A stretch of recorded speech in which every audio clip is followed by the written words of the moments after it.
عليكم ورحمة الله وبركاته.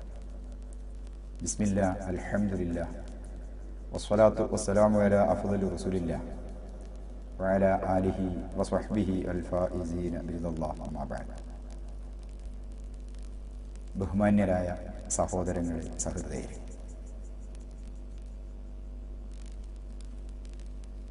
നവോത്ഥാനമെന്ന മലയാള പദം കേരളക്കരയിൽ വളരെ കൂടുതൽ ദുരുപയോഗം ചെയ്യപ്പെട്ട ഒരു പദമാണ്. കേരള മണ്ണ് വർഷങ്ങൾക്ക് മുമ്പ് അനുഭവിച്ചുകൊണ്ടിരുന്ന അടിമത്തത്തിന്റെ പശ്ചാത്തലത്തിൽ 1921 രൂക്ഷമായ മലബാർ കലാപ മേഖലയിൽ നിന്ന്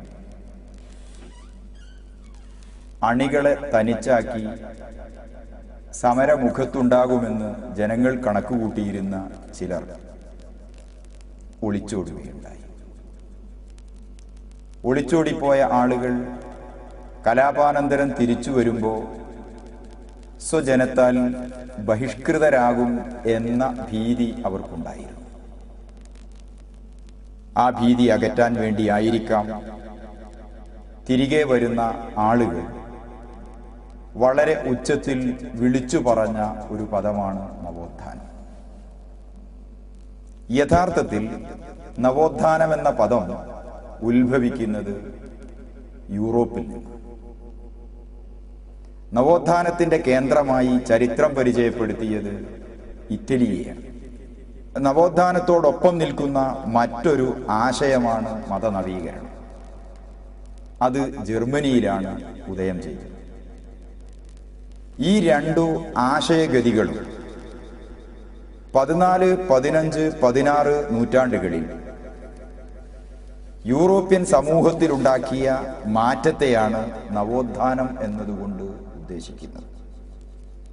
രാഷ്ട്രം, മതം എന്നിവയെപ്പറ്റി പുതിയ തത്വചിന്തകളും പ്രമാണങ്ങളും തല ഉയർത്തിയ കാലഘട്ടമായിരുന്നു അത്.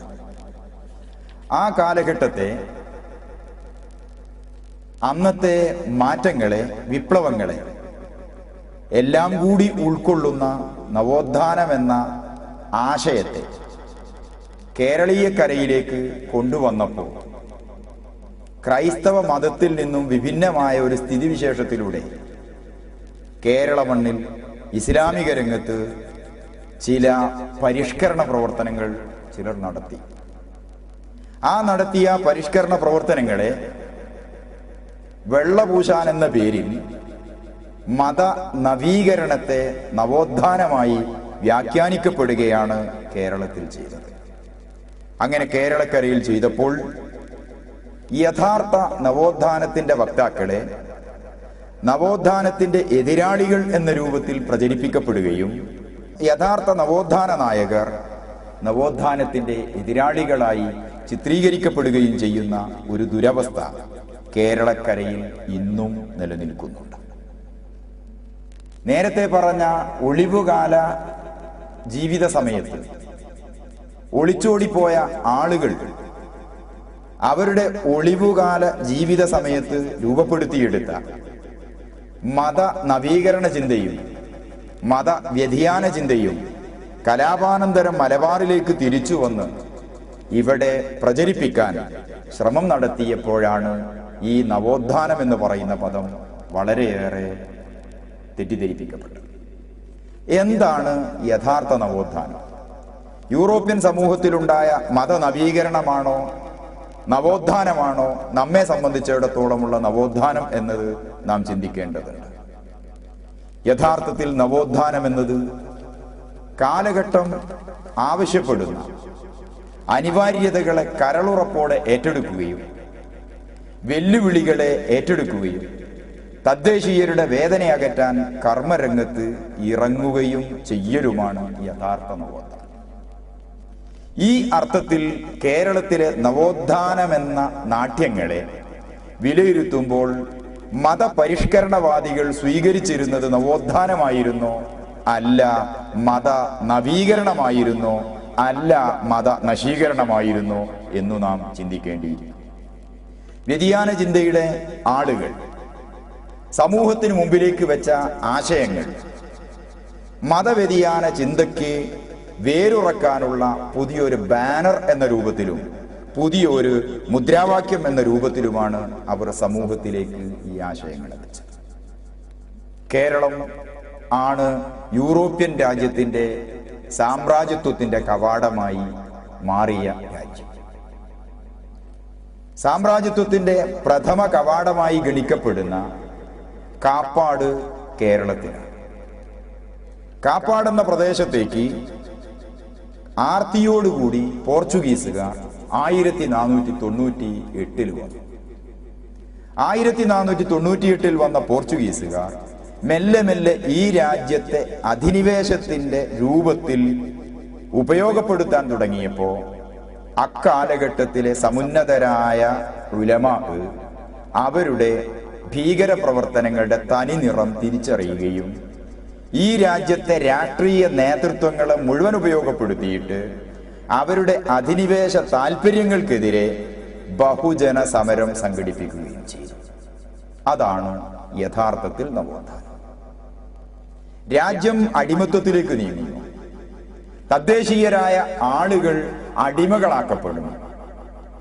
അങ്ങനെ അടിമകളാക്കപ്പെടുകയും അവർ ഇരകളാക്കപ്പെടുകയും ചെയ്യുന്ന സാഹചര്യത്തിൽ സ്വത്വബോധത്തിന്റെയും സ്വാതന്ത്ര്യബോധത്തിന്റെയും വലിയ പാഠങ്ങൾ അവർക്ക് നൽകിയിട്ട് രാജ്യത്തെ രാഷ്ട്രീയ നേതൃത്വത്തെ ഉപയോഗപ്പെടുത്തിയിട്ട് ജനങ്ങളോടൊപ്പം നിന്ന് സ്വാതന്ത്ര്യത്തിന് വേണ്ടി നടത്തുന്ന സമരമാണ് യഥാർത്ഥ നവോത്ഥാനം. ഈ നവോത്ഥാന നായകർ കേരളക്കരയിൽ മഖ്ദൂം കുടുംബമാണോ? മഖ്ദൂം കുടുംബം എന്ന് പറയുമ്പോൾ സച്ചരിതരായ പണ്ഡിതരും കാലത്തിന്റെ സ്പന്ദനങ്ങൾ മനസ്സിലാക്കിയ മഹാമനീഷികളുമായിരുന്നു അവരെല്ലാവരും. അവർ വ്യത്യസ്തങ്ങളായ രചനകൾ നടത്തി, ജനങ്ങളോട് സംവദിച്ചു, അവരുടെ വേദനകളെ മനസ്സിലാക്കി, അവരുടെ പ്രയാസങ്ങളെ അടുത്തറിഞ്ഞു. അങ്ങനെ വേദനകൾ മനസ്സിലാക്കുകയും പ്രയാസങ്ങൾ അടുത്തറിയുകയും രാജ്യത്തിന്റെ തേട്ടം എന്താണ്, രാഷ്ട്രത്തിന്റെ ആവശ്യം എന്താണ് എന്നു മനസ്സിലാക്കിയിട്ട് ജനങ്ങളോടൊപ്പം നിന്ന് അവർ സമരം നയിച്ചു. ആ നയിച്ച പോരാട്ടങ്ങളെയാണ് യഥാർത്ഥത്തിൽ നവോത്ഥാനം എന്ന് പറയുന്നത്. ഈ നവോത്ഥാനപരമായ പ്രവർത്തനങ്ങൾക്ക് തുടക്കം കുറിച്ച മഖ്ദൂമുമാരുടെ പാത സ്വീകരിച്ചുകൊണ്ട് കേരള മണ്ണിൽ എന്നു രാജ്യം അധിനിവേശ ശക്തികളുടെ കൈകളിലേക്ക് പോയോ ആ സമയത്തെല്ലാം ധീരമായ ചെറുത്തുനിൽപ്പുകളും സമരങ്ങളും സംഘടിപ്പിക്കുകയുണ്ടായി. പോർച്ചുഗീസ് കാലഘട്ടത്തിന് ശേഷം 1600 ബ്രിട്ടീഷുകാർ ഇന്ത്യയിൽ വന്നു. 1757 ഈസ്റ്റ് ഇന്ത്യ കമ്പനിയുടെ രാഷ്ട്രീയ താല്പര്യം വളരെ പ്രകടമായി കണ്ടു. 1757 നിന്ന് 1857 പോയപ്പോ ഒന്നാം സ്വാതന്ത്ര്യ സമരം രൂപപ്പെട്ടു. ഒന്നാം സ്വാതന്ത്ര്യ സമരത്തിന്റെ ഭാഗമായി ബ്രിട്ടീഷുകാർ കുറേയേറെ പാഠങ്ങൾ പഠിച്ചു. ഈ രാജ്യത്തു നിലനിൽക്കണമെങ്കിൽ രാജ്യത്തെ വ്യത്യസ്ത വിഭാഗങ്ങളെ വിഭിന്ന ധ്രുവങ്ങളിലേക്ക് മാറ്റണമെന്നവർ തീരുമാനിച്ചു. അങ്ങനെ തീരുമാനിക്കപ്പെട്ടപ്പോ പ്രധാനമായും ഉപയോഗപ്പെടുത്തപ്പെട്ടത് 2 സമുദായങ്ങളെയാണ്. കേരളത്തെ സംബന്ധിച്ചിടത്തോളം, ഇന്ത്യയെ സംബന്ധിച്ചിടത്തോളം പ്രബലമായ 2 മതവിഭാഗങ്ങളെ വർഗീയമായ ചേരിതിരിവുകളുടെ അടിസ്ഥാനത്തിൽ വ്യത്യസ്ത ഭാഗങ്ങളിലേക്ക് അവർ തള്ളിവിട്ടു.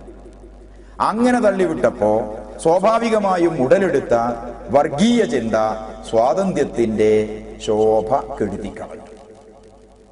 അങ്ങനെ 1857 ആരംഭിച്ച ഒന്നാം സ്വാതന്ത്ര്യ സമരത്തിന്റെ കാലഘട്ടത്തിലും അതിനു മുമ്പുമായി കേരളക്കരയിലെ മലബാറിൽ രൂക്ഷമായ ഒരുപാട് സമരങ്ങൾ നടന്നിട്ടുണ്ട്.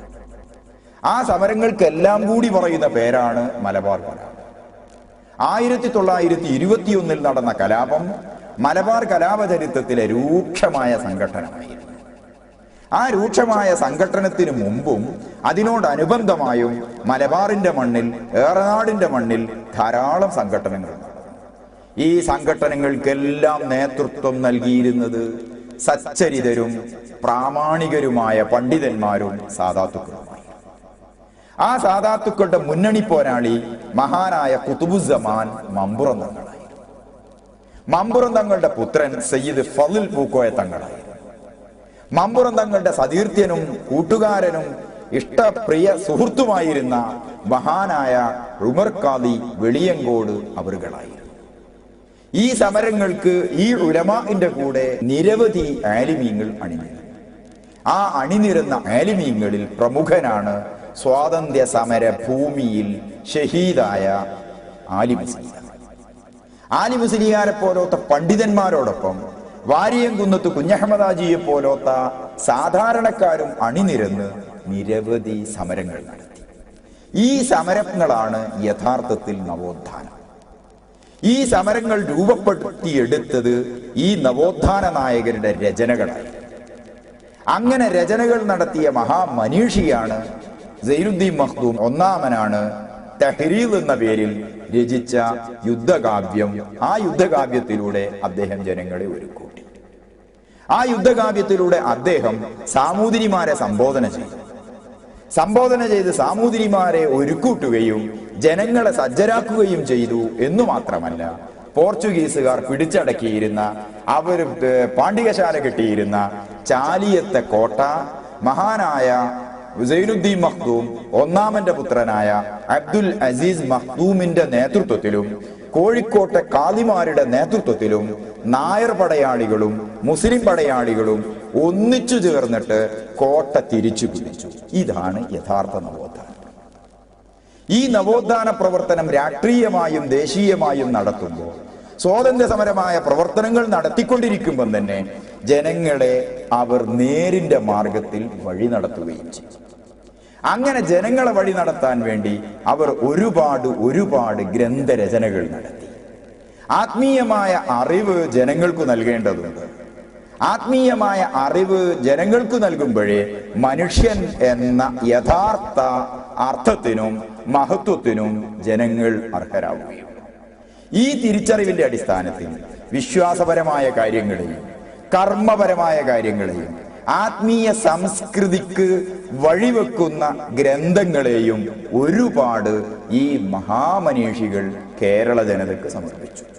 അങ്ങനെ കേരള ജനതയ്ക്ക് സമർപ്പിച്ച മഹാമനീഷികളുടെ ഗ്രന്ഥങ്ങൾ, അവരുടെ പ്രവർത്തനങ്ങൾ നാം ഒന്ന് വിലയിരുത്തുമ്പോൾ യഥാർത്ഥ നവോത്ഥാനം ആരുടെ ഭാഗത്താണ്? നവോത്ഥാനത്തിന്റെ നാട്യക്കാരുടെ ഭാഗത്താണോ? അല്ല, യഥാർത്ഥ നവോത്ഥാനം ഈ മഹാരഥന്മാരുടെ കൈകളിലാണോ എന്ന് നാം മനസ്സിലാക്കുക.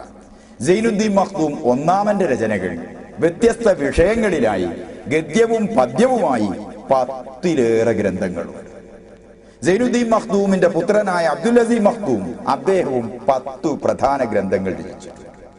മഹാനായ ഷേഖ് സൈനുദ്ദീൻ മഖ്ദൂം രണ്ടാമന്റെ ഗ്രന്ഥരചനകൾ ലോക പ്രശസ്തങ്ങളാണ്.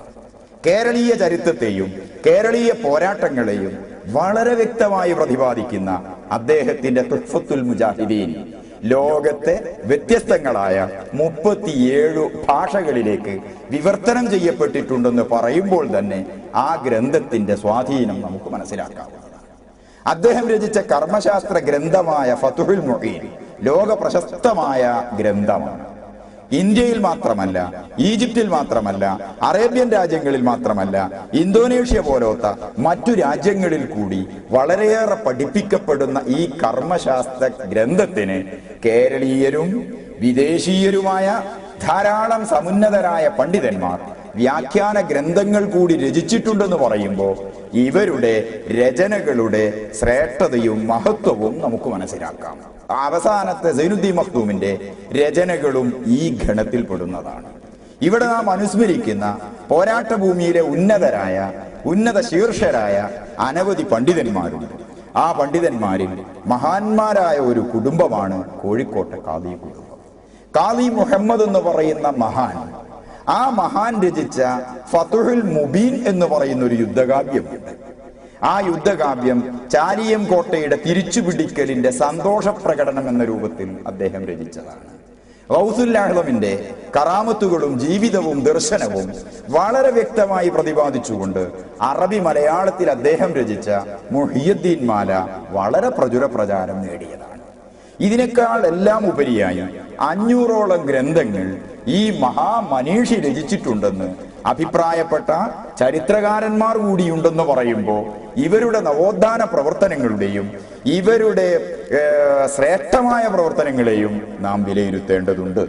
ഗാലറികളിലിരുന്ന് കളി കാണുകയോ ഉന്നതങ്ങളിലിരുന്ന് നിർദ്ദേശങ്ങൾ നൽകുകയോ ചെയ്യുന്നതിന് പകരം ആത്മീയമായി ഒരുക്കൂട്ടുകയും രാഷ്ട്രീയ നേതൃത്വങ്ങളെ ഉപയോഗപ്പെടുത്തുകയും ജനങ്ങളോടൊപ്പം നിന്ന് പോരാട്ട ഭൂമിയിലേക്ക് ഇറങ്ങുകയും അവരെ ആത്മീയമായി ഉയർത്തിക്കൊണ്ടുവരാനും മതപരമായി ശിക്ഷണം നൽകാനും പോന്ന ഗ്രന്ഥങ്ങൾ രചിക്കുകയും ചെയ്ത ഈ മഹാന്മാരാണ് യഥാർത്ഥത്തിൽ കേരള മുസ്ലിങ്ങളുടെ ചരിത്രത്തിലെ ആദ്യകാല നവോത്ഥാന നായകന്മാർ എന്നത് ചരിത്രം സാക്ഷി നിൽക്കുന്ന വസ്തുതകളാണ്. ഇനി ഇതുപോലെ നാം ചിന്തിച്ചാൽ മഹാനായ ഉമർ ഖാദി എന്ന ഒരു വലിയ മനുഷ്യനെ കുറിച്ച് നമുക്ക് ധാരാളമായി വായിക്കപ്പെടേണ്ടതായി വരും. ഉമർ ഖാദി തങ്ങളവറുകൾ അദ്ദേഹത്തിന്റെ രചനകളുണ്ട്, അദ്ദേഹത്തിന്റെ രാഷ്ട്രീയ പ്രവർത്തനങ്ങളുണ്ട്, അദ്ദേഹത്തിന്റെ ജനകീയ പ്രവർത്തനങ്ങളുണ്ട്, അദ്ദേഹത്തിന്റെ മാനവിക പ്രവർത്തനങ്ങളുണ്ട്. ഈ മാനവിക പ്രവർത്തനങ്ങളുടെ ഭാഗമായി വൈദ്യശാസ്ത്രവുമായി ബന്ധപ്പെട്ട് മഹാനവറുകൾ ചെയ്ത സേവനങ്ങൾ കുറച്ചുകൂടി വായിക്കപ്പെടേണ്ടതുണ്ട്. ദേശീയമായ മേഖലയിൽ രാജ്യവുമായി ബന്ധപ്പെട്ട് അധിനിവേശ വിരുദ്ധ നീക്കത്തിന്റെ ഭാഗമായി മഹാനവറുകൾ ചെയ്ത പ്രവർത്തനങ്ങൾ അതും വിലയിരുത്തപ്പെടേണ്ടതുണ്ട്. ഗാന്ധിജിക്ക് മുമ്പ് ഈ മണ്ണിൽ ഇന്ത്യ എന്ന മഹാരാജ്യത്ത് ബ്രിട്ടീഷുകാർക്ക് നികുതി കൊടുക്കാൻ സന്നദ്ധനല്ലെന്നും കൊടുക്കരുതെന്നും സധൈര്യം പ്രഖ്യാപിക്കുകയും നിസ്സഹകരണ നികുതി നിഷേധ പ്രസ്ഥാനങ്ങളുടെ വീജാഭാപ്പം ഈ മണ്ണിൽ നടത്തുകയും ചെയ്ത മഹാനാണ് ഉമർ ഖാദി എന്ന് പറയുമ്പോൾ അദ്ദേഹത്തിന്റെ രചനകളും അദ്ദേഹത്തിന്റെ പ്രവർത്തനങ്ങളും നാം ഇവിടെ മനസ്സിലാക്കേണ്ടതുണ്ട്. ഇങ്ങനെ നാം മനസ്സിലാക്കി വരുമ്പോൾ ശാലിയാത്തിയെ പോലോത്ത അഹ്മദ് കോയ ശാലിയാത്തിയെ പോലോത്ത ഈ കാലഘട്ടം അനുഭവിച്ച നിരവധി പണ്ഡിത മഹത്തുക്കളെ കുറിച്ചും നാം ഓർക്കേണ്ടതായി വരും. അത്തരം ഒരു അന്വേഷണത്തിലേക്ക് പോകുന്നതിന് മുമ്പ് 1921 കലാപ ഭൂമിയിൽ നിന്ന് തെക്കൻ കേരളത്തിലേക്ക് ജീവനും കൊണ്ട് ഓടിപ്പോയ ആളുകൾ ആ ഒളിവുകാല സമയത്ത് അവർ സ്വീകരിച്ച പുത്തൻ ചിന്തകൾ, ആ പുത്തൻ ചിന്ത ഇസ്ലാമിക സമൂഹത്തിൽ ചെലുത്തിയത് നവോത്ഥാനമായിരുന്നോ നശീകരണമായിരുന്നോ എന്ന ഹ്രസ്വമായ ഒരു അന്വേഷണം ഈ സമയത്ത് നാം നടത്തേണ്ടിയിരിക്കുന്നു.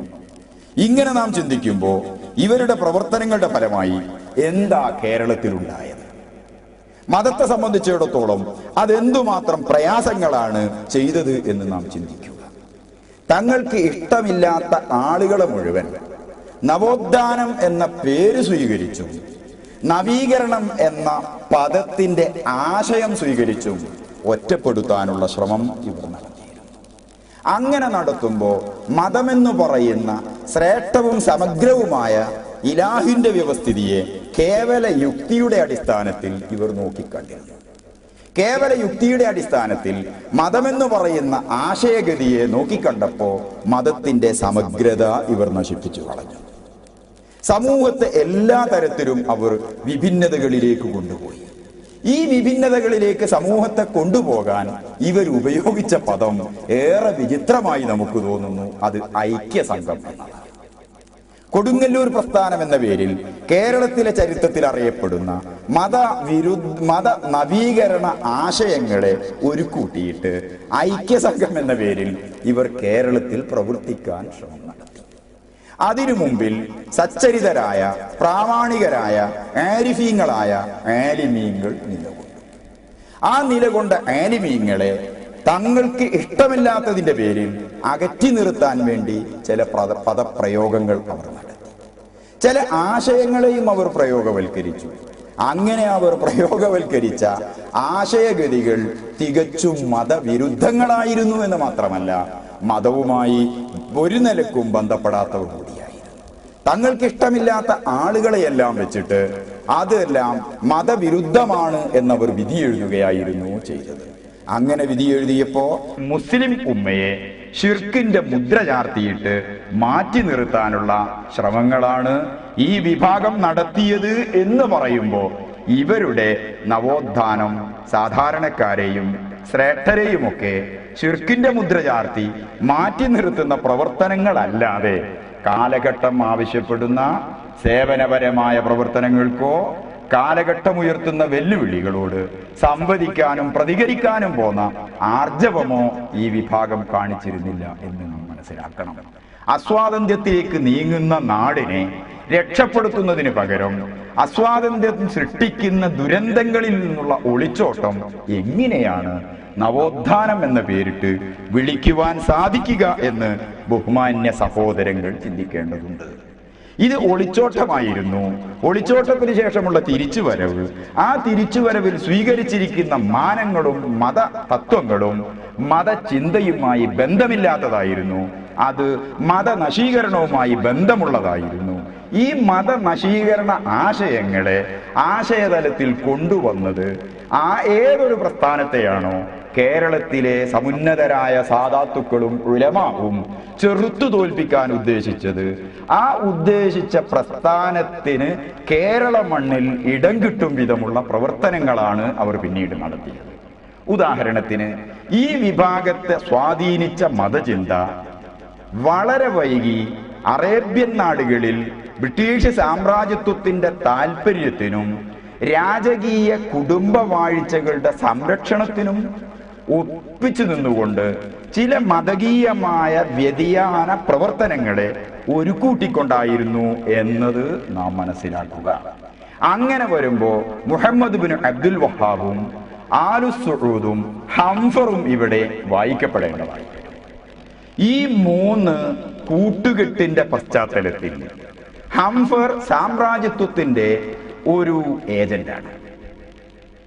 രാജാധിപത്യത്തിന് വേണ്ടി വാദിക്കുന്ന കുടുംബവാഴ്ചയുമായി ബന്ധപ്പെട്ട ഒരു പ്രതീകമാണ് ആലു സഊദ്.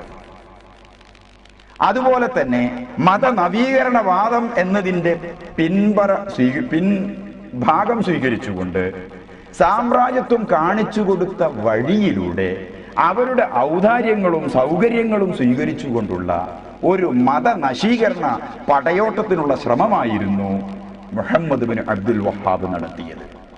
ഈ പുത്തനായ ത്രയങ്ങളുടെ സംയുക്തമായ ഒരു പ്രവർത്തനത്തിന്റെ ഫലമായി അതിന്റെ പരിണിതി 921 ശേഷം അല്ലെങ്കിൽ 24 കേരളക്കരയിലേക്ക് മെല്ലെ കടന്നു വന്നു.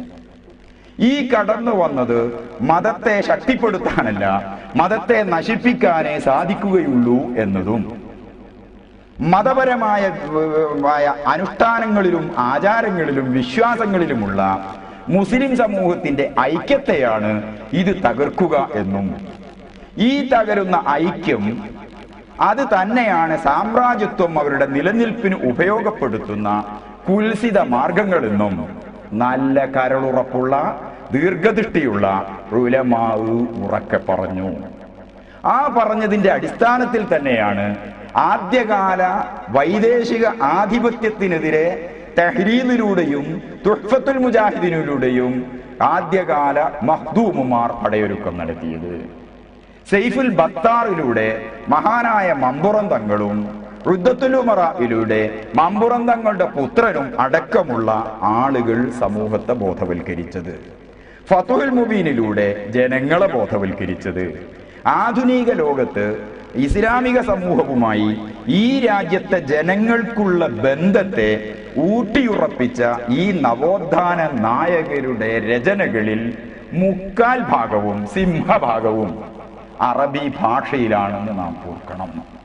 കേരളത്തിൽ നവോത്ഥാനം പാടുകയും പറയുകയും ചെയ്യുന്ന, നവോത്ഥാനത്തെ ആസ്ഥാനത്ത് ഉപയോഗപ്പെടുത്തുന്ന ആളുകളുടെ രചനകളിൽ എത്ര അറബി ഗ്രന്ഥങ്ങളുണ്ടെന്ന് നാം മനസ്സിലാക്കുമ്പോഴാണ് യഥാർത്ഥ നവോത്ഥാനത്തിന്റെ വക്താക്കൾ ആരെന്ന് നമുക്ക് പിടികിട്ടുക.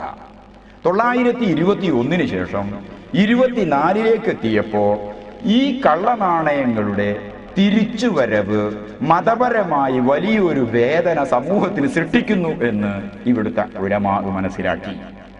കലാപാനന്തരം സൃഷ്ടിക്കപ്പെട്ട ഒരുപാട് ദുരന്തങ്ങളിൽ നിന്ന് മുസ്ലിം ഉമ്മത്തിനെ കരകയറ്റേണ്ടുന്ന ബാധ്യതയുണ്ടായിരുന്നു. അകാല വൈദഗ്ധ്യം ബാധിച്ച ഒരുപാട് സഹോദരിമാർ, അനാഥത്വം കൊണ്ട് പ്രയാസപ്പെടുന്ന ഒരുപാട് മക്കൾ, സാംക്രമിക രോഗങ്ങൾ കൊണ്ട് വലയുന്ന കേരള ജനത, സാമ്രാജ്യത്വത്തിന്റെ നിയന്ത്രിതമായ മാർക്കറ്റുകളിൽ നിന്ന് അരിയും തുണിയും മണ്ണെണ്ണയും കിട്ടാതെ കഷ്ടപ്പെടുന്ന കേരള ജനത, സാമ്പത്തികമായി വളരെ പ്രയാസം അനുഭവിക്കുന്ന കേരള ജനത തങ്ങളുടെ കാർഷിക ഉൽപ്പന്നങ്ങൾക്ക് പോലും 40% നികുതി എന്ന രൂപത്തിൽ ബ്രിട്ടീഷുകാരന് കൊടുക്കണമെന്ന കരിനിയമം നിലനിൽക്കുന്ന സന്ദർഭത്തിൽ 921 ശേഷം ഈ പ്രയാസങ്ങൾ മുഴുവൻ അതിജയിച്ച് മുസ്ലിം ഉമ്മയെ രക്ഷപ്പെടുത്തേണ്ടുന്ന ബാധ്യതയുള്ള നേതൃത്വത്തിന് മതപരമായ ധാരാളം ഭിന്നതകൾ കൂടി സമൂഹത്തിലേക്ക് എഴുന്നള്ളിക്കുന്ന മതവ്യതിയാന ചിന്തയെയും കൂടി പ്രതിരോധിക്കേണ്ടുന്ന ഒരു സന്ദർഭം സംജാതമായി. ഈ ഘട്ടത്തിലാണ് 1925 കേരളത്തിലെ ഉലമാ അവരുടെ പ്രവർത്തനങ്ങൾക്ക് വ്യക്തമായ ഒരു രൂപം നൽകാൻ ശ്രമം നടത്തിയത്. ഇത് നേരത്തെ ഉണ്ടായിരുന്നതിന്റെ തുടർച്ചയായിരുന്നു. കേരള മണ്ണിൽ മതനവോത്ഥാനത്തിന്റെ കേളികൊട്ട് നടന്നത് മതപാഠശാലകളിലൂടെയായിരുന്നു. ആ മതപാഠശാലകൾ കേരളത്തിൽ അന്ന് നിലവിലുണ്ടായിരുന്നത് പള്ളി ദർസുകളായിരുന്നു. ഈ പള്ളി ദർസുകളിലൂടെയുള്ള വമ്പിച്ച ഒരു മുന്നേറ്റം, ആ മുന്നേറ്റം സൃഷ്ടിച്ച ആത്മീയവും മതപരവുമായ ഒരു വലിയ തലത്തിലാണ് നാം നമ്മുടെ ചർച്ച കൂടുതൽ കേന്ദ്രീകരിക്കേണ്ടതും. കേരളീയ സമൂഹത്തിന്റെ പുനർവായനകളും പുനരന്വേഷണങ്ങളും കൂടുതലും കേന്ദ്രീകരിക്കേണ്ടതും എന്ന് തൽക്കാലം ഞാൻ അഭിപ്രായപ്പെടുന്നു. അതുകൊണ്ട് അന്നത്തെ സാമൂഹ്യ പശ്ചാത്തലത്തിലും അന്നത്തെ മതപശ്ചാത്തലത്തിലും യഥാർത്ഥ നവോത്ഥാനത്തിന്റെ കേന്ദ്രങ്ങളായി വർത്തിച്ചിരുന്നത് പള്ളി ദർസുകളായിരുന്നു. ആ പള്ളി ദർസുകളിൽ നേതൃത്വം നൽകിയത് ആത്മീയ ജ്ഞാനികളായ ആലിമീങ്ങളായിരുന്നു. ഈ ആലിമീങ്ങളുടെ നേതൃത്വത്തിന് കീഴിൽ മത അഭ്യസനം പൂർത്തിയാക്കുന്ന ആളുകൾ രാജ്യത്തിന്റെ വ്യത്യസ്ത ഭാഗങ്ങളിലേക്ക് ദീനീ ദഅവത്ത് ഉദ്ദേശിച്ച്, സാമൂഹ്യ സേവനം ഉദ്ദേശിച്ച് വ്യത്യസ്ത ഭാഗങ്ങളിലേക്കും താമസിച്ചു. അങ്ങനെ പൊന്നാനി എന്ന സിരാകേന്ദ്രത്തിൽ നിന്ന് പ്രവഹിച്ച ഖാദിയാരകങ്ങളും മുസ്ലിയാരകങ്ങളും കൊണ്ട് കേരളത്തിന്റെ കടലോരം മാത്രമല്ല, കേരളത്തിന്റെ മലയോര ഭാഗങ്ങൾ കൂടി സമ്പന്നമായി. ഈ സമ്പന്നമായ കേരളീയ പശ്ചാത്തലമാണ് 921 മുമ്പുള്ള ശേഷവുമുള്ള മുസ്ലിങ്ങളുടെ സ്വാതന്ത്ര്യ സമരപരമായ പങ്ക് നിർണയിച്ചിരുന്നത്. മതപരമായ ആവേശം സ്വീകരിച്ച് സ്വാതന്ത്ര്യ സമര ഭൂമിയിൽ ഏതെങ്കിലും ഒരു മതവിഭാഗം ഇടപെട്ടിട്ടുണ്ടെങ്കിൽ, രംഗത്തുണ്ടായിരുന്നെങ്കിൽ അത് മുസ്ലിം സമുദായമായിരുന്നു എന്നതും മുസ്ലിം സമുദായത്തെ ഇതിന് പ്രാപ്തമാക്കിയത് ഈ ദൃശ ആലിമീങ്ങളുടെ നവോത്ഥാന പ്രവർത്തനങ്ങളുടെയും അവരുടെ സമര പ്രവർത്തനങ്ങളുടെയും ഭാഗമായിരുന്നു എന്നതും ചരിത്രത്തിൽ തർക്കമില്ലാതെ കിടക്കുന്ന യാഥാർത്ഥ്യങ്ങളാണ്.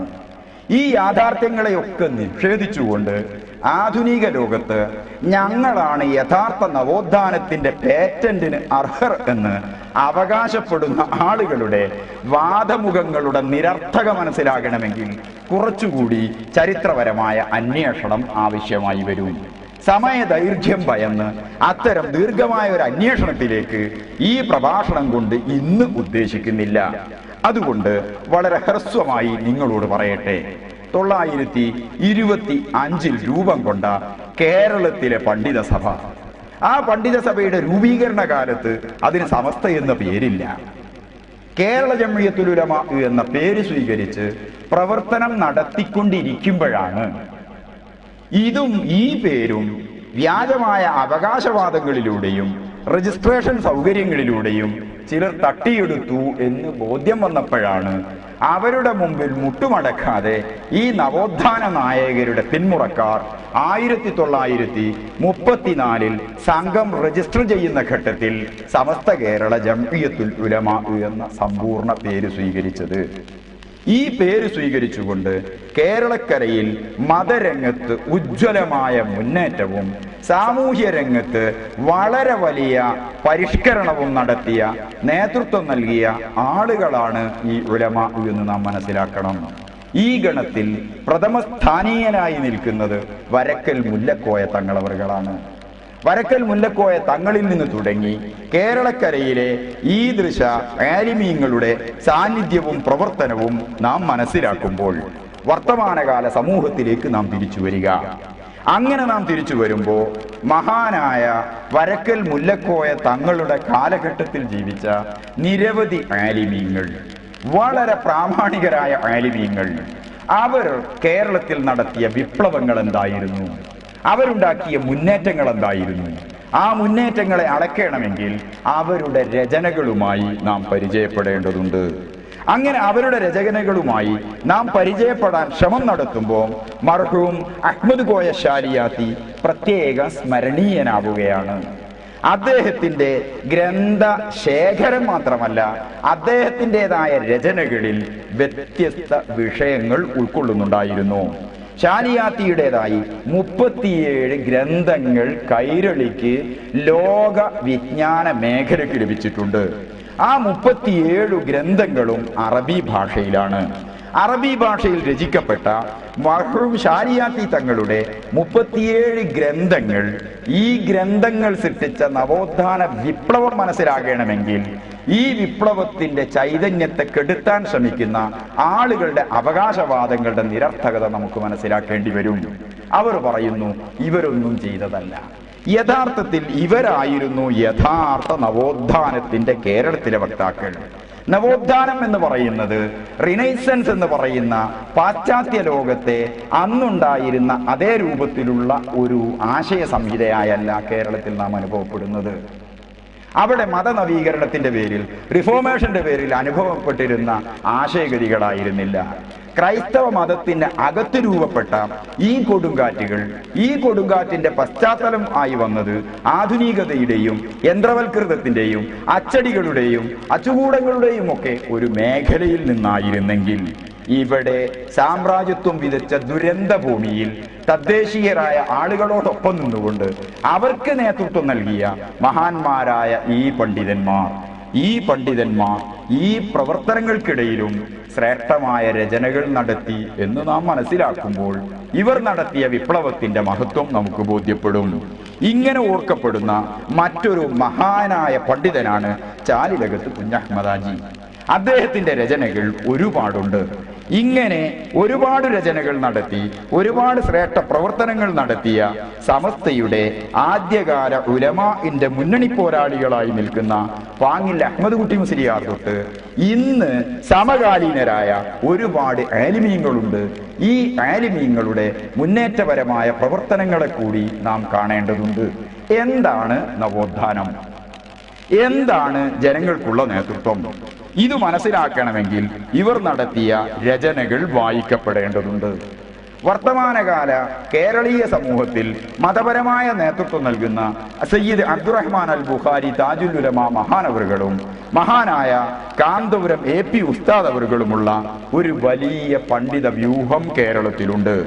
ഈ പണ്ഡിത വ്യൂഹത്തിന്റെ അവരുടെ പ്രവർത്തനങ്ങളെ നാം വിലയിരുത്തുമ്പോൾ മഹാന്മാരായ ഈ ഉലമാ അവരുടെ രചനകൾ എത്ര കണ്ടുണ്ടെന്ന് നാം മനസ്സിലാക്കുക. അറബിയിലുണ്ടവർക്ക് രചനകൾ, മലയാളത്തിലുണ്ടവർക്ക് രചനകൾ, വ്യത്യസ്ത ഭാഷകളിലുണ്ടവർക്ക് രചനകൾ. ഇങ്ങനെ ധാരാളം പ്രവർത്തനങ്ങൾ നടത്തിയ മഹാന്മാരായ പണ്ഡിതന്മാർ കാലത്തെ തൊട്ടറിഞ്ഞവരാണ്. ആദ്യകാല ഉലമാഇന്റെ പാത സ്വീകരിച്ചുകൊണ്ട് വമ്പിച്ച ഒരു മുന്നേറ്റത്തിന് കേരളക്കരയിൽ കളമൊരുങ്ങിയെങ്കിൽ ആ ഒരുക്കിയ പശ്ചാത്തലത്തിൽ നിന്നുകൊണ്ട് തന്നെ ശ്രേഷ്ഠമായ വൈജ്ഞാനിക സേവന പ്രവർത്തനങ്ങൾ നടത്തിയ ആളുകളുടെ കൂട്ടത്തിൽ പ്രഥമ സ്മരണീയരായി, ഗണനീയരായി, ബഹുമാന്യരായ ഒരുപാട് ഉലമാഇനെ നമുക്ക് എടുത്തുദ്ധരിക്കാൻ കഴിയും.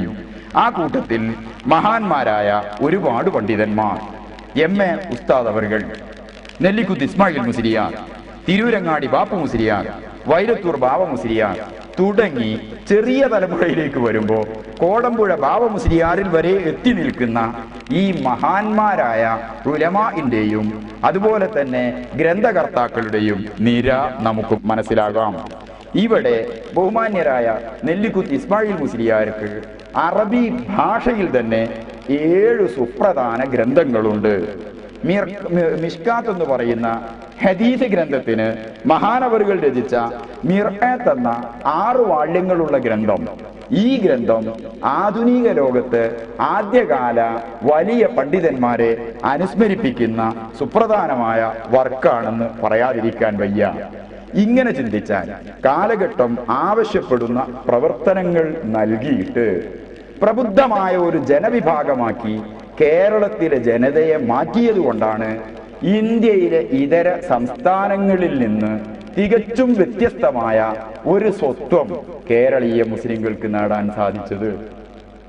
അവഗണനയുടെ പടുകുഴിയിലും സ്വാതന്ത്ര്യ സമരത്തിന്റെ ബുദ്ധിമുട്ടുകളിലും കിടന്ന് ഒരുപാട് പ്രയാസപ്പെട്ട ഈ ജനതയ്ക്ക് ഇന്ത്യയിലെ ഇതര സംസ്ഥാനങ്ങളിൽ ഇല്ലാത്ത സാമൂഹ്യവും മതപരവുമായ ഒരു സ്റ്റാറ്റസ് ഇവിടെ കൈവന്നിട്ടുണ്ടെങ്കിൽ അതിന്റെ മുഴുവൻ അവകാശവും സമസ്തയിലെ കരളുറപ്പും ചങ്കുറപ്പുമുള്ള കാലത്തെ മനസ്സിലാക്കിയ പണ്ഡിതന്മാരുടെ സാന്നിധ്യമാണെന്നും അവരുടെ നേതൃത്വമാണെന്നും ഈ സന്ദർഭത്തിൽ നാം തിരിച്ചറിയുക. അവരില്ലായിരുന്നുവെങ്കിൽ, ഈ പ്രവർത്തനങ്ങൾ നടത്തിയില്ലായിരുന്നുവെങ്കിൽ കേരളം ഇരുളടഞ്ഞു പോകുമായിരുന്നു മതരംഗത്ത്. വളരെ നവ്യമായ, വളരെ പ്രാധാന്യമർഹിക്കുന്ന ഒരു വിപ്ലവ പ്രവർത്തനമാണ് വിദ്യാഭ്യാസ രംഗത്ത് ഈ ഉലമാ നടത്തിയത്. വിദ്യാഭ്യാസ ബോർഡിന്റെ രൂപീകരണമാണ് ഇതുകൊണ്ട് ഞാൻ ഉദ്ദേശിച്ചത്. സമാന്തരമായുള്ള, സർക്കാരിന് സമാന്തരമായി ലക്ഷക്കണക്കിന് മതവിദ്യാർത്ഥികളെയും പതിനായിരക്കണക്കിന് അധ്യാപകരെയും ആയിരക്കണക്കിന് മദ്രസകളെയും ഒരേ ചരടിൽ കോർത്തിണക്കിയിട്ട് സുവ്യക്തമായ ഒരു കരിക്കുലത്തോടും പദ്ധതിയോടും കൂടി കേരളത്തിൽ ഈ പണ്ഡിതന്മാർ നടത്തിയ വമ്പിച്ച മുന്നേറ്റം, ആ മുന്നേറ്റത്തിന്റെ സ്വാധീന ശക്തിയാണ് കേരളക്കരയിൽ ഇന്നു കാണുന്ന മുസ്ലിം സമൂഹത്തിലെ മുഴുവൻ ധാർമ്മികമായ മുന്നേറ്റങ്ങൾക്കും അടിത്തറ പാകിയത് എന്ന് പറയാതിരിക്കാൻ വയ്യ. ഇവരുടെ ശ്രമഫലമായാണ് കേരളക്കരയിൽ വളരെ വലിയ പ്രവർത്തനങ്ങൾ നടന്നത്. പ്രാഥമിക മദ്രസകൾ മാത്രമല്ല, ഉന്നതങ്ങളായ സ്ഥാപനങ്ങൾ കൊണ്ട് കേരളം ഇന്ന് സമ്പന്നമായി നിൽക്കുന്നു. ഈ സമ്പന്നമായി നിൽക്കുന്ന കേരളത്തിന്റെ ആദ്യകാല പള്ളി ദർസുകളുടെ തുടർച്ച പരിരക്ഷിച്ചുകൊണ്ട് തന്നെ ആധുനികങ്ങളായ സങ്കേതങ്ങൾ ഉപയോഗിച്ച് വിദ്യയുടെ വ്യാപനത്തിനും സാംസ്കാരിക പ്രവർത്തനങ്ങൾക്കുമായി നിരവധി സമുന്നത മർക്കസുകളും മജ്മഉകളും ജാമിയകളും കൊണ്ട് കേരളം ഇന്ന് സമ്പന്നമാണ് എന്ന് നാം മനസ്സിലാക്കുക. ഈ പ്രവർത്തനങ്ങൾക്ക് നേതൃത്വം നൽകിയതും കേരളത്തിലെ സമുത്കൃഷ്ടരും സമുന്നതരുമായ ഉലമാ ആണ്. അവരുടെ പ്രവർത്തനങ്ങളോടൊപ്പം കേരളത്തിലെ സാമാന്യ ജനതയും സ്വാധീന ശക്തിയുള്ള ഉമറാവും യോജിച്ചുകൊണ്ടുള്ള മുന്നേറ്റം നടത്തി. ആ മുന്നേറ്റത്തിന് സുവ്യക്തമായ ഒരു വഴി കേരളത്തിൽ ഒരുങ്ങിയത് 1954 രൂപീകൃതമായ സമസ്ത കേരള സുന്നി യുവജന സംഘം എന്ന ശ്രേഷ്ഠമായ ബഹുജന സംഘടനയിലൂടെയാണ്. സമൂഹത്തിലെ ഉന്നതസ്ഥാനീയരെയും സ്ഥിരസ്ഥായികളായ പണ്ഡിതന്മാരുടെ നേതൃത്വത്തിന് കീഴിലേക്ക് കൊണ്ടുവന്നിട്ട് സേവന മേഖലയിലും നിർമ്മാണ മേഖലയിലും പുരോഗമനപരമായ പ്രവർത്തനങ്ങളിലും യോജിച്ചുള്ള ഒരു മുന്നേറ്റം നടത്തി. ഈ മുന്നേറ്റത്തിന്റെ ഫലമായി പ്രവാചകർ സ്വല്ലല്ലാഹു അലൈഹി വസല്ലം പഠിപ്പിച്ചതുപോലെ സമൂഹത്തിലെ രണ്ട് വിഭാഗത്തിന്റെ യോജിപ്പ് ആ സമൂഹത്തിനുണ്ടാക്കിയ മാറ്റം ഗുണപരമായിരുന്നു. നബിതങ്ങൾ പറഞ്ഞു, എന്റെ സമൂഹത്തിൽ, എന്റെ ഉമ്മത്തിൽ രണ്ട് വിഭാഗം ആളുകളുണ്ട്. അവർ നന്നായി കഴിഞ്ഞാൽ സമൂഹം മൊത്തം നന്നാകും. അവർ ചീത്തയാകുന്ന പക്ഷം സമൂഹം ദുഷിച്ചു നാറും. അങ്ങനെ അവർ നന്നാക്കൽ പ്രക്രിയയിൽ സംയോജന പ്രവർത്തനം നടത്തേണ്ടുന്ന രണ്ട് വിഭാഗങ്ങളിൽ ഒന്ന് പണ്ഡിതന്മാരും മറ്റൊന്ന് ഉമറാവുമാണ്. ഈ സംയോജന പ്രവർത്തനത്തിന് കേരളക്കരയിൽ സുവ്യക്തമായ രൂപത്തിൽ 1954 മുതൽ പ്രവർത്തന രംഗത്ത് സജീവമായ ഒരു ചരിത്രം പറയാനുണ്ട്. ഈ സജീവമായ ചരിത്രം പറയുമ്പോൾ വിദ്യാഭ്യാസ മേഖലയിൽ ഇത് സൃഷ്ടിച്ച വിപ്ലവത്തെ നാം മനസ്സിലാക്കണം. മഹല്ലുകളെ കേന്ദ്രീകരിച്ചുകൊണ്ട് നവോത്ഥാനപരമായ പ്രവർത്തനങ്ങൾക്ക് ഈ സംരംഭങ്ങൾ നടത്തിയ മുന്നേറ്റങ്ങളെ നാം മനസ്സിലാക്കണം. അങ്ങനെ ആദ്യകാലത്ത് സമസ്തയുടെ നേതൃത്വത്തിൽ ജാമിയകൾ രൂപീകരിച്ചെങ്കിൽ അത് ഒരൊറ്റെണ്ണമായി നിന്നു. പിൽക്കാലത്ത് അത് നിരവധി ജാമിയകളിലേക്ക് കാലത്തിന്റെ തേട്ടമനുസരിച്ച് വളർന്നു വികസിച്ചു പന്തലിച്ചു വന്നു. ഇങ്ങനെ വികാസം കൊണ്ട ഒരു സാമൂഹ്യ പശ്ചാത്തലവും മതകീയ പശ്ചാത്തലവും ചുറ്റുപാടും കേരളത്തിൽ ഉണ്ടായത് ഇവരുടെ ശ്രമഫലമായാണ്. പിന്നെയും കാലഘട്ടം ആവശ്യപ്പെട്ട പുതിയ പ്രവർത്തനങ്ങളുമായി സമസ്ത കേരള ജംഇയ്യത്തുൽ ഉലമാഇന്റെ ആശീർവാദത്തോടുകൂടി വളർന്നു വരുന്ന വിഭാഗങ്ങൾക്ക് ഒരു പ്രവർത്തന വേദി രൂപപ്പെട്ടു. ആ പ്രവർത്തന വേദിയാണ് Kerala state Sunni students federation. ഇങ്ങനെ നിരവധി സേവന പ്രവർത്തനങ്ങൾക്ക്, വിദ്യാഭ്യാസ വിപ്ലവ പ്രവർത്തനങ്ങൾക്ക്, സമര പ്രവർത്തനങ്ങൾക്ക് കേരള ജനതയെ പാകപ്പെടുത്താൻ പോന്ന ഒരു പുതിയ വിചാരത്തിന്റെയും പുതിയ കർമ്മ പദ്ധതിയുടെയും മേഖലയായി SSF ഇന്നും സമൂഹത്തിൽ നിലനിൽക്കുന്നുണ്ട്. ഇങ്ങനെ ചുരുക്കത്തിൽ എല്ലാ നിലക്കും സമുദ്ധാരണ പ്രവർത്തനം എന്ന ലക്ഷ്യത്തോടുകൂടി കേരളക്കരയിൽ പ്രവർത്തിച്ചുകൊണ്ടിരിക്കുന്ന ഈ ശ്രേഷ്ഠമായ വിഭാഗം, ഈ വിഭാഗത്തിന്റെ പ്രവർത്തനങ്ങളെ ചിലരിന്ന് അപഹസിക്കുന്നുണ്ട്. ഞാൻ ചോദിക്കട്ടെ, എന്താണ് നവോത്ഥാനം? ഇപ്പോ ഇന്ത്യ മഹാരാജ്യത്ത് UPA ഗവൺമെന്റ് സച്ചാർ സമിതിയെ നിയോഗിക്കുകയും സമിതി റിപ്പോർട്ട് സമർപ്പിക്കുകയും ചെയ്തു. 2008, 2009 ബജറ്റ് അവതരണത്തിന്റെ മുമ്പായി സമിതി റിപ്പോർട്ടുകൾ നടപ്പിലാക്കാനും ആ റിപ്പോർട്ടുകൾ അതിന്റെ ആവശ്യകത വെച്ച് നടപ്പിൽ വരുത്താനും ഉദ്ദേശിച്ചുകൊണ്ട് ചില പ്രവർത്തനങ്ങൾ നടത്തേണ്ടതുണ്ടായിരുന്നു. ഈ പ്രവർത്തനങ്ങളുടെ ഭാഗമായി കേരളക്കരയിൽ നിന്ന് ഈ ആവശ്യവും ഉന്നയിച്ച് ഏതെങ്കിലും ഒരു മുസ്ലിം സംഘടന, മതസംഘടന എന്ന് ഞാൻ പറയുന്നില്ല, പണ്ഡിത സംഘടന എന്ന് പോലും ഞാൻ പറയുന്നില്ല, ഏതെങ്കിലും ഒരു മുസ്ലിം സംഘടന സച്ചാർ സമിതി റിപ്പോർട്ട് നടപ്പാക്കണമെന്നും അത് നടപ്പാക്കലിന്റെ അനിവാര്യത ബോധ്യപ്പെടുത്തി കൊടുക്കുകയും പോരാത്തതിന് നടപ്പിലാകണമെങ്കിൽ പ്രസ്താവനകൾ കൊണ്ട് സാധ്യമല്ല, ബജറ്റിൽ തുക വകയിരുത്തണമെന്നും ആവശ്യപ്പെട്ടുകൊണ്ട് ഇന്ത്യൻ പ്രധാനമന്ത്രിയെ കണ്ട് വിഷയം തെര്യപ്പെടുത്തിയ ഏതെങ്കിലും ഒരു സംഘടനയുണ്ടെങ്കിൽ അത് കേരളത്തിലെ നേരത്തെ പറഞ്ഞ പണ്ഡിതന്മാരുടെ പാരമ്പര്യം പേറുന്ന ബഹുമാന്യരായ സമസ്ത കേരള ജംഇയ്യത്തുൽ ഉലമായുടെ ഇന്നത്തെ ജനറൽ സെക്രട്ടറി കാന്തപുരം ഉസ്താദായിരുന്നു എന്ന് പറയുമ്പോൾ ഇതാണ് ഒരർത്ഥത്തിൽ യഥാർത്ഥ നവോത്ഥാന പ്രവർത്തനങ്ങൾ. കേരളത്തിലെ വടക്കേ അറ്റം തൊട്ട് തെക്കേ അറ്റം വരെയുള്ള ജനതയെ ആശയപരമായ, ആത്മീയമായ, ആദർശപരമായ ഒരു കുടുംബാംഗം എന്ന നിലക്ക് നോക്കിക്കണ്ടുകൊണ്ട് മൊത്തത്തിൽ ജനങ്ങളുടെ ഇടയിലേക്ക് വ്യത്യസ്തങ്ങളായ സേവന പ്രവർത്തനങ്ങളുമായി നാം നടന്ന് കയറുകയാണ്. മാറ്റങ്ങൾ നാം സൃഷ്ടിക്കുകയാണ്. ഈ സൃഷ്ടിക്കുന്ന മാറ്റങ്ങൾ, ഈ സൃഷ്ടിക്കുന്ന ആർജവങ്ങൾ സമൂഹത്തിൽ സ്ഥായീഭാവം ലഭ്യമാകേണ്ടതുണ്ട്. ആ ലഭ്യമാക്കൽ പ്രവർത്തനങ്ങൾക്ക് ബഹുജനങ്ങളുടെ പിന്തുണ ആവശ്യമാണ്. ഈ പിന്തുണ വളരെ വലിയ ആത്മാർത്ഥമായ മാനസികമായ പിന്തുണയാണെന്ന് വളരെ ചുരുങ്ങിയ രൂപത്തിൽ ഞങ്ങൾ ഓർമ്മപ്പെടുത്തട്ടെ. ഇങ്ങനെ ഏതൊരു കൈവഴിയിലൂടെ ആദ്യകാല മുസ്ലിം ഉമ്മത്ത് അവരുടെ പ്രവർത്തനങ്ങളിൽ ഐശ്വര്യപരമായ മേഖല കണ്ടെത്തിയോ ആ മേഖലയിലേക്ക് അവർ നടന്നു കയറിയ പാതയിലൂടെ അവരുടെ പാത സ്വീകരിച്ചുകൊണ്ട് മുന്നോട്ട് പോയാലേ നമുക്ക് നടന്നെടുക്കാൻ സാധിക്കൂ എന്ന് പ്രവാചകർ സ്വല്ലല്ലാഹു അലൈഹി വസല്ലം പഠിപ്പിച്ച ഒരു സന്ദേശത്തിന്റെ ആശയ സംഗ്രഹം ഞാൻ നിങ്ങളുടെ മുമ്പിൽ വെക്കുകയാണ്. ചുരുക്കത്തിൽ നവീനവാദികൾ കേരളത്തിൽ നടത്തിക്കൊണ്ടിരിക്കുന്ന ദുരാരോപണങ്ങൾ, ആ ദുരാരോപണങ്ങൾ മതത്തിന്റെ അന്തസ്സത്ത കെടുത്തിയിരിക്കുന്നു. കേവല യുക്തിയുടെ അടിസ്ഥാനത്തിൽ മതത്തെ അവർ നോക്കിക്കാണുമ്പോൾ മതത്തിന്റെ സമഗ്രത നഷ്ടപ്പെടുകയാണ്. മതത്തെ ചരിത്രത്തിൽ നിന്ന് വേർപെടുത്തുമ്പോൾ ജനങ്ങളിൽ നിന്ന് മതം ഒറ്റപ്പെടുകയാണ്. 1921 മുമ്പുള്ള കേരളീയ ഇസ്ലാമിക ചരിത്രം ഈ പുത്തൻ വിഭാഗത്തിന് പഥ്യമേ അല്ല. അവരെ സംബന്ധിച്ചിടത്തോളം ചരിത്രം ആരംഭിക്കുന്നത് 1921 ശേഷമോ 24 ശേഷമോ ആണ്. അതിനു മുമ്പുള്ള കേരളത്തിലെ മുഴുവൻ പോരാട്ടങ്ങളെയും, മുഴുവൻ മുന്നേറ്റങ്ങളെയും, മുഴുവൻ രചനകളെയും അവർ തമസ്കരിക്കുന്നു. അങ്ങനെ തമസ്കരിക്കുക എന്നത് ഹീനമായ അവരുടെ ആശയഗതികൾ സ്ഥിരീകരിക്കപ്പെടണമെങ്കിൽ ആവശ്യമാണെന്ന് അവർ വിചാരിക്കുന്നു. അതുകൊണ്ട് തന്നെയാണ് ഖാദി മുഹമ്മദിന്റെ മുഹിയുദ്ദീൻ മാല എന്ന മറബി മലയാള ഗ്രന്ഥത്തെ അവർ നിഷേധിക്കുന്നത്. അതുകൊണ്ട് തന്നെയാണ് മഖ്ദൂമുമാരുടെ സേവന പ്രവർത്തനങ്ങളെ അവർ വളരെ ചുരുക്കിയ രൂപത്തിൽ കാണുന്നത്. ഉമർ ഖാദിയുടെ മുന്നേറ്റത്തെ സ്വീകരിക്കുന്ന പക്ഷം അദ്ദേഹത്തിന്റെ ആത്മീയമായ ലോകത്തെ കൂടി സ്വീകരിക്കേണ്ടി വരുമെന്നുള്ള വെപ്രാളമായിരിക്കാം അവരെ ഇതിനൊക്കെ പ്രേരിപ്പിക്കുന്നത്.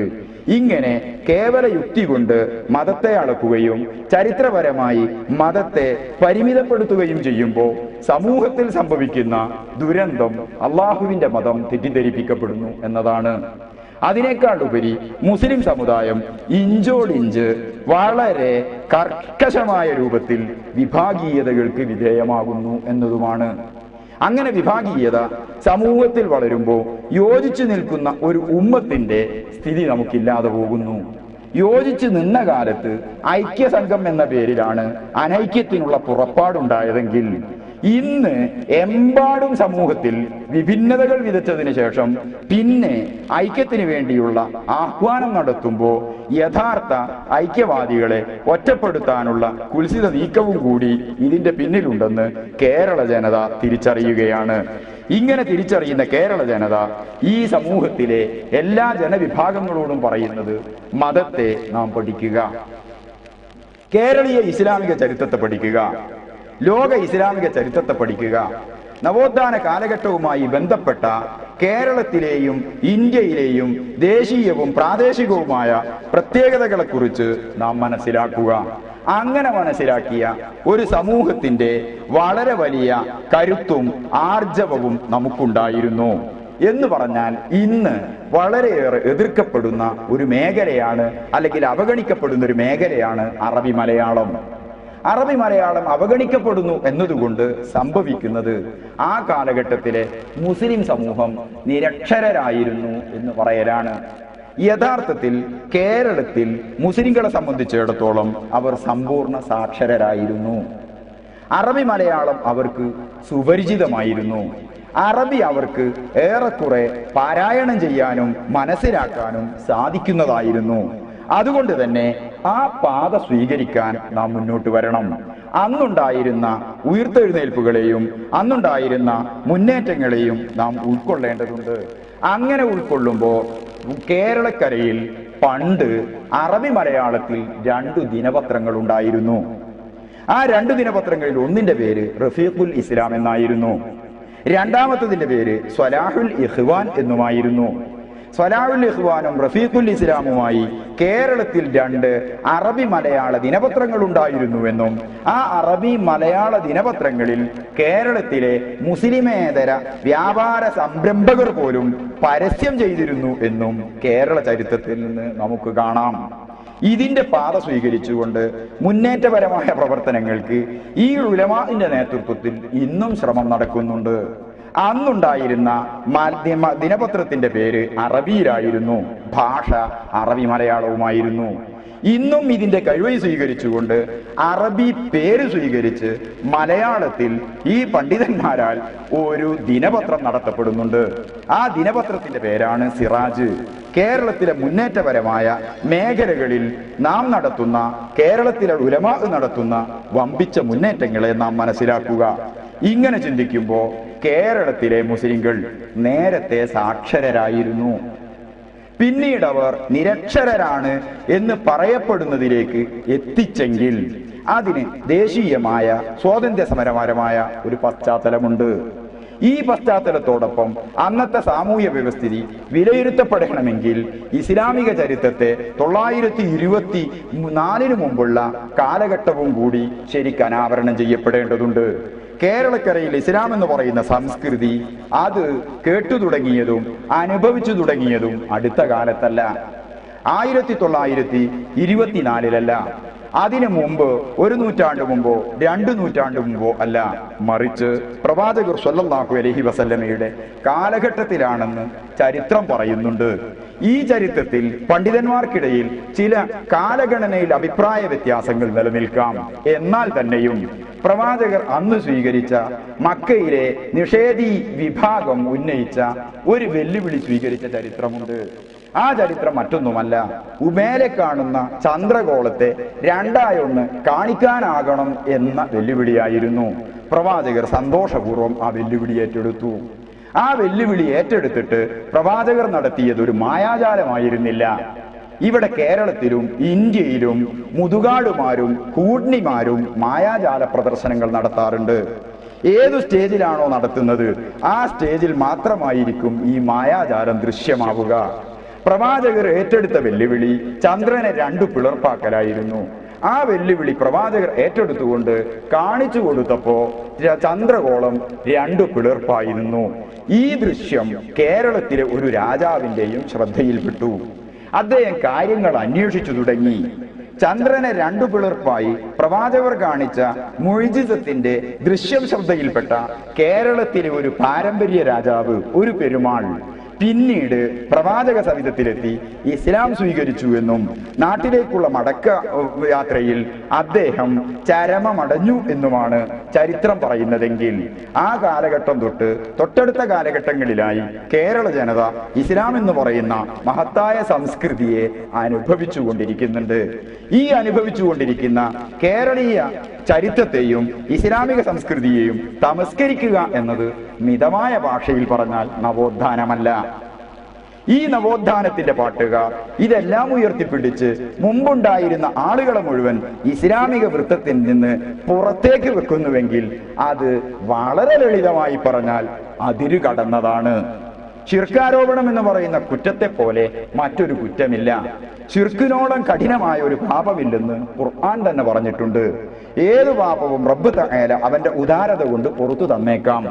ഒരു നിലക്കും ഒരു സാഹചര്യത്തിലും പൊറുക്കപ്പെടാൻ സാധ്യതയില്ലാത്ത കഠിനമായ പാപമാണ് ശിർക്ക് എന്നതുകൊണ്ട് ആ ശിർക്ക് തങ്ങൾക്കിഷ്ടമില്ലാത്തവരുടെ മേലിൽ മൊത്തമായും ചില്ലറയായും ചാർത്തിക്കൊടുക്കുന്ന ഈ ആളുകൾ എങ്ങനെയാണ് നവോത്ഥാനത്തിന്റെ വക്താക്കളാവുക? ഇവരെ എങ്ങനെയാണ് നാം നവോത്ഥാനക്കാർ എന്ന് വിളിക്കുക? ഈ നവോത്ഥാന നാട്യക്കാരുടെ എഴുന്നള്ളിപ്പുകളും കെട്ടുനാടകങ്ങളും കേരള ജനതയിൽ വേരോട്ടം ലഭ്യമായിട്ടില്ല, ലഭ്യമാകാനിട്ട് പോകുന്നുമില്ല. യാഥാർത്ഥ്യങ്ങൾക്ക് നേരെ, വസ്തുതകൾക്ക് നേരെ കണ്ണടച്ചതുകൊണ്ട് വസ്തുതയല്ലാതാവില്ല. നാം തെറ്റിദ്ധരിപ്പിക്കുന്നു എന്നതിൽ തൽക്കാലത്തേക്ക് വിജയിക്കുമെങ്കിലും ആ തെറ്റിദ്ധാരണ സമൂഹത്തിൽ ഏറെക്കാലം നിലനിൽക്കില്ല. പ്രമാണങ്ങളുടെ വെളിച്ചത്തിലും ചരിത്രത്തിന്റെ പിൻബലത്തിലും ഇത്തരം ദുര്യോഗങ്ങളെ മുഴുവൻ ചോദ്യം ചെയ്യാൻ പോന്ന ഒരാധുനിക തലമുറയുടെ ശക്തമായ സാന്നിധ്യം കേരളത്തിലുണ്ട്, ലോകത്തിന്റെ എല്ലാ ഭാഗത്തുമുണ്ട്. ഇങ്ങനെയുള്ള ഒരു വിഭാഗത്തിന്റെ സാന്നിധ്യം ഉണ്ടായിരിക്കുമെന്നത് ഇസ്ലാമിക ധർമ്മത്തിന്റെ തേട്ടമാണ്. ലാ തസാലു ത്വായിഫത്തുൻ മിൻ ഉമ്മത്തി വാഹിരീന അലൽ ഹഖ്. എന്റെ സമുദായത്തിലെ, എന്റെ ഉമ്മത്തിലെ ഒരു വിഭാഗം എപ്പോഴും എക്കാലത്തും നേരിനു വേണ്ടി പടപൊരുതുന്നവരും അതിനുവേണ്ടി ഉജ്ജ്വലമായി വാദിക്കുന്നവരും അത് ഉയർത്തിക്കാണിക്കുന്നവരുമായിരിക്കുമെന്ന് പ്രവാചക തിരുമേനി പഠിപ്പിച്ചത് ഈ സന്ദർഭത്തിൽ സ്മരണീയമാണ്. ഇങ്ങനെ നേരിന്റെ മാർഗത്തിൽ ഉറച്ചു നിൽക്കുന്ന ഒരു വിഭാഗം എന്തായിരുന്നാലും ഇവിടെ ഉണ്ടാകും. ഈ വിഭാഗം ഉള്ളിടത്തോളം കാലം നവോത്ഥാന നാട്യക്കാർക്ക് അവരുടെ കള്ളനാണയങ്ങളെ, വ്യാജ കറൻസികളെ സമൂഹത്തിൽ വിനിയോഗിക്കുവാനോ വിൽപ്പന നടത്തുവാനോ സാധിക്കുകയില്ല എന്ന് നാം മനസ്സിലാക്കേണ്ടതുണ്ട്. ഇവിടെയാണ് യഥാർത്ഥത്തിൽ നാം ഉണർന്നു പ്രവർത്തിക്കേണ്ടത്. നേരിന്റെ വഴിയിലും ധർമ്മത്തിന്റെ വഴിയിലും മുന്നോട്ട് പോകേണ്ടതുണ്ട്. ജോൺ വൈക്ലിഫും ജോൺ ഹസ്സിയും തുടങ്ങിയ ആദ്യകാല മതനവീകരണവാദികൾ ജർമ്മനിയിൽ നടത്തിയതുപോലത്തെ മതത്തിനകത്തുള്ള മതനിഷേധപരമായ വ്യതിയാനപരമായ പ്രവർത്തനങ്ങൾ ഇസ്ലാമിനകത്ത് നടത്താൻ ഈ വിഭാഗത്തെ അനുവദിച്ചുകൂടാ. ക്രിസ്ത്യാനിറ്റി മതനവീകരണത്തെയും മതനവോത്ഥാനത്തെയും തങ്ങൾക്ക് അനുകൂലമായി ഉപയോഗപ്പെടുത്തിയെങ്കിൽ നവോത്ഥാനത്തിന്റെ പേരിലും നവീകരണത്തിന്റെ പേരിലും വേദന അനുഭവിക്കുന്ന മതവിഭാഗം മുസ്ലിം സമുദായമാണെന്ന് ഓർക്കുമ്പോൾ ഇതിന്റെ പിന്നിലുള്ള സാമ്രാജ്യത്വ അജണ്ടകളെ പറ്റി, അതിന്റെ ഹിഡൻ കാഴ്ചപ്പാടുകളെ പറ്റി നാം ബോധവാന്മാരാകേണ്ടതുണ്ട്. ഇതാണ് ഈ സന്ദർഭത്തിൽ വളരെ ലളിതമായി നിങ്ങൾ ഓർമ്മപ്പെടുത്താനുള്ളത്. ഉമർ ഖാദി തങ്ങളവറുകളും ഫസൽ തങ്ങളും മമ്പുറം തങ്ങളും ഒരു കാലഘട്ടത്തെ പ്രശോഭിതമാക്കിയ മഹാന്മാരായിരുന്നു. കോഴിക്കോട്ടെ ഖാദിമാർ ഒരു കാലഘട്ടത്തെ പ്രശോഭിതമാക്കിയ പണ്ഡിതന്മാരായിരുന്നു. അതിനു മുമ്പ് മഖ്ദൂം തങ്ങന്മാർ കേരളത്തെ സമുദ്ധരിച്ച മഹാപണ്ഡിതന്മാരായിരുന്നു. മഖ്ദൂം തങ്ങൾക്ക് മുമ്പ് മാലിക് ദീനാർ തങ്ങളും സഹചരും കൂടിയിട്ട് കേരള മണ്ണിൽ വമ്പിച്ച മാറ്റങ്ങൾ ഉണ്ടാക്കിയിരുന്നു. ഈ മാറ്റങ്ങൾ ഉണ്ടാക്കിയപ്പോൾ അതിന്റെ പരിണിതി കേരളക്കര ജനതയ്ക്ക് ആത്മവിശ്വാസം പകർന്നിരുന്നു. ഈ കേരളത്തിലെ മാത്രമല്ല, ഇന്ത്യയിലെ ആദ്യത്തെ മുസ്ലിം പള്ളിയാണ് കൊടുങ്ങല്ലൂരിലെ പള്ളി. ഈ പള്ളിയും ഈ കാലഘട്ടത്തിൽ നിർമ്മിക്കപ്പെട്ട തദനുസൃതമായ ധാരാളം പഴയകാല പള്ളികളും ഇന്നു കേരളത്തിലുണ്ട്. ഇങ്ങനെയുള്ള ഈ പള്ളികളിൽ നടന്നു വരുന്ന ഇസ്ലാമികമായ മതപരമായ വിഷയങ്ങളെ കൂടി പ്രബുദ്ധ ജനത ഒന്ന് വിലയിരുത്തൂ. ആദ്യകാലത്ത് പ്രവാചക സവിധത്തിൽ നിന്നിറങ്ങിത്തിരിച്ച ആളുകൾ പഠിപ്പിച്ച ഇസ്ലാമിക ശരീഅത്തിന്റെ ഇസ്ലാമിക ശരീഅത്തും അതിന്റെ മുറകളും അനുധാവനം ചെയ്തുകൊണ്ട് തന്നെയാണ് ആധുനിക ലോകത്തും ഈ ആദ്യകാല മസ്ജിദുകൾ മുഴുവൻ നിലനിൽക്കുന്നത്. ആരെങ്കിലും തങ്ങളുടെ ആഗ്രഹങ്ങൾക്ക് വേണ്ടി കെട്ടിയുണ്ടാക്കിയ ആധുനിക പുതിയ പള്ളികളെ കുറിച്ചല്ല ഞാൻ പരാമർശിക്കുന്നത്. ചേരമാൻ പെരുമാളുടെ കാലത്ത്, അതല്ലെങ്കിൽ മാലിക് ദീനാർ തങ്ങളുടെ കാലത്ത്, അവിടെ നിന്ന് തുടങ്ങി കേരളത്തിലെ കടലോരങ്ങളിലും തീരപ്രദേശങ്ങളിലും കേരളത്തിലെ ചില മലയോര ഭാഗങ്ങളിലുമായി ഉദയം കൊണ്ട ഒരുപാട് മസ്ജിദുകളുണ്ട്, ഒരുപാട് മന്ദിറുകളുണ്ട്. ഇവിടെയെല്ലാം നടക്കുന്ന ഇസ്ലാമിക നിലപാടുകൾ എന്താണ്? ഇവിടെ നടക്കുന്ന ആശയങ്ങൾ എന്തൊക്കെയാണ്? ഇവിടെ നടക്കുന്ന ആരാധനാ സമ്പ്രദായങ്ങൾ എന്തൊക്കെയാണ്? ഇതുകൂടി നാം മനസ്സിലാക്കുക. നവോത്ഥാനം എന്ന് പറയുന്ന പദം തെറ്റിദ്ധരിപ്പിക്കാൻ വേണ്ടി ഉപയോഗിക്കരുത്. അത് ദുരുപയോഗം ചെയ്യാൻ ഉപയോഗപ്പെടുത്തരുത്. ഏതുപോലെ ആധുനിക ലോകത്തിന് വികസനം എന്ന ശബ്ദം വളരെയേറെ തെറ്റിദ്ധരിപ്പിക്കപ്പെടുകയും വേട്ടയ്ക്കും ഇരപിടുത്തത്തിനുമായി ദുരുപയോഗപ്പെടുത്തുകയും ചെയ്യാറുണ്ട്. ഏതു പക്ഷമെന്ന വ്യത്യാസമില്ലാതെ ഏതൊരാളും ഇന്ന് വികസനമെന്ന് കേൾക്കുമ്പോൾ അതിനോട് സമ്മതം പാടുന്ന, അതിനോട് രാജിയാകുന്ന ഒരു കാഴ്ചപ്പാട് ഇവിടെ നിലനിൽക്കുന്നുണ്ട്. എന്നതുപോലെ നവോത്ഥാനം എന്ന ശബ്ദത്തിന്റെ പേരിൽ നാം ഇവിടെ തെറ്റിദ്ധരിപ്പിക്കപ്പെടാൻ പാടില്ല. മതനവീകരണമാണ് ഈ നവോത്ഥാനവാദികളുടെ ആയുധമെങ്കിൽ ഈ നല്ല ഒരു പദസമുച്ചയത്തെയും ആശയ സമുച്ചയത്തെയും കൂട്ടുപിടിച്ചിട്ട് വ്യാജമായ തങ്ങളുടെ ഉൽപ്പന്നങ്ങൾക്ക് മാർക്കറ്റ് കണ്ടെത്താനുള്ള ശ്രമമാണെങ്കിൽ അത് അനുവദിക്കാൻ പാടില്ല. വ്യാജമായ ഉൽപ്പന്നങ്ങൾ വളരെ വലിയ പരസ്യ ജാടകളോടുകൂടി എഴുന്നള്ളിച്ചിട്ട് ഇവിടെ പ്രചരിപ്പിക്കപ്പെടുന്നുണ്ടാകാം. പക്ഷേ അതുപോലെ ഈ സമയത്ത് അത് സമ്മതിച്ചുകൂടാ. അതുകൊണ്ട് മുസ്ലിം ഉമ്മയുടെ ആദർശപരമായ ആർജവം നാം മനസ്സിലാക്കുകയും അതിന്റെ കരുത്തും ശക്തിയും ശേഷിയും നാം ഉൾക്കൊള്ളുകയും ചെയ്തിട്ട് എന്താണ് യഥാർത്ഥ നവോത്ഥാനമെന്നും യഥാർത്ഥ മുന്നേറ്റമെന്നും മനസ്സിലാക്കിയിട്ട് മതത്തിന്റെ ആദ്യകാല അടിസ്ഥാനത്തിൽ ഉറച്ചു നിന്നുകൊണ്ട് പ്രാമാണികമായ ലൈനുകൾ സ്വീകരിച്ചുകൊണ്ട് മുന്നോട്ടു പോകാനും ഒപ്പം നിൽക്കാനും കേരള ജനത തയ്യാറാകണം. ഇസ്ലാം എന്ന് പറയുന്ന മതത്തിന്റെ സമഗ്രത അത് ലോകത്തിന് കാണിച്ചു കൊടുക്കണം. അത് നാം കാണിച്ചു കൊടുക്കേണ്ടത് മസിൽ പവറിലൂടെയല്ല, മറിച്ച് ആശയപരമായ സൗന്ദര്യത്തില് പുത്തൻ സംവിധാനങ്ങൾ ഉപയോഗിച്ചുകൊണ്ടുള്ള പുതിയ പുതിയ സംവേദന പ്രവർത്തനങ്ങളിലൂടെ, സംവാദ പ്രക്രിയയിലൂടെയാകണമെന്ന് ഞങ്ങൾ അഭിപ്രായപ്പെടട്ടെ. അതുകൊണ്ട് ഈ നാട്ടിലെ, ഈ പ്രദേശത്തെ ജനങ്ങളുടെ ദേശീയമായ ഐക്യവും ജനങ്ങളുടെ പ്രാദേശികമായ വികസനവും ജനങ്ങളുടെ മതപരമായ മുന്നേറ്റവും ഒന്നിച്ചു സാധ്യമാകണമെങ്കിൽ വിശാലമായ ഹൃദയത്തോടുകൂടിയും സഹിഷ്ണുതാപരമായ നിലപാടോടുകൂടിയും വിഷയങ്ങളെ നോക്കിക്കാണാൻ ഈ നാട്ടിലെ മുഴുവൻ സഹോദരങ്ങളോടും ഞങ്ങൾ വിനീതമായി ആവശ്യപ്പെടുകയാണ്. നവോത്ഥാന നാട്യക്കാർ നിങ്ങളുടെ മുമ്പിൽ എഴുന്നള്ളിക്കുന്ന കെട്ടുകാഴ്ചകൾക്കും കോലങ്ങൾക്കും അതിൽ നവോത്ഥാനമില്ലെന്നും അത് വ്യതിയാനമാണെന്നും അത് നശീകരണമാണെന്നും അത് മതത്തിനെതിരെയുള്ള ഗൂഢാലോചനയുടെ ഫലമായി രൂപം കൊണ്ട ഉപജാപക ലോകത്തിന്റെ പ്രവർത്തനങ്ങളുടെ ബാക്കിപത്രങ്ങളാണെന്നും നാം മനസ്സിലാക്കുക. ഈ യാഥാർത്ഥ്യങ്ങൾ ഉൾക്കൊണ്ടുകൊണ്ട് മുന്നോട്ടു പോകാൻ മുഴുവൻ മുസ്ലിം സഹോദരങ്ങളോടും സഹൃദയ ബുദ്ധ്യ അപേക്ഷിച്ചും അഭ്യർത്ഥിച്ചും അങ്ങനെ ആകട്ടെ എന്ന് ആഗ്രഹിച്ചും വാക്കുകൾ ഉപസംഹരിക്കുന്നു. അസ്സലാമു അലൈക്കും.